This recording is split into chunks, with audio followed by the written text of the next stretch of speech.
Hi friends, నమస్తే. Miss అండి. ఈరోజు మామిడికాయ చట్నీ చేసుకుందాం అనుకున్నానండి. ఇది తోతాపూరి మామిడికాయలు 3 కాయలు తీసుకున్నానండి. ఇది ముక్కలుగా కోసుకొని మిక్సీ పెట్టుకొని తాలింపు పెట్టుకున్నానండి. ఇదిగోండి ఈ విధంగా కోసుకున్నానండి. గీస్తానండి, కాయలు ముక్కలు కోస్తాను ఇప్పుడు. ఇదిగోండి ఈ విధంగా ముక్కలు కోసుకుందాం వేసుకుందామండి. ఇప్పుడు మెత్తగా పట్టుకుందామండి.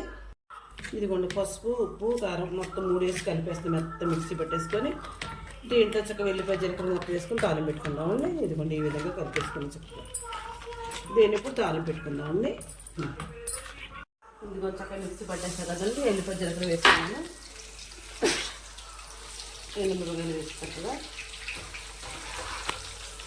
కరివేపాకు,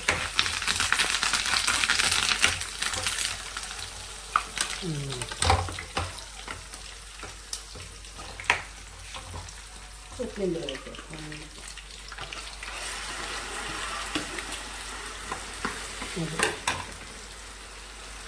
చక్కగా వేడి మామిడికాయ చట్నీ రెడీ. మీకు నచ్చితే నాకు ఒక లైక్ ఇవ్వండి, ప్లీజ్ సబ్స్క్రైబ్.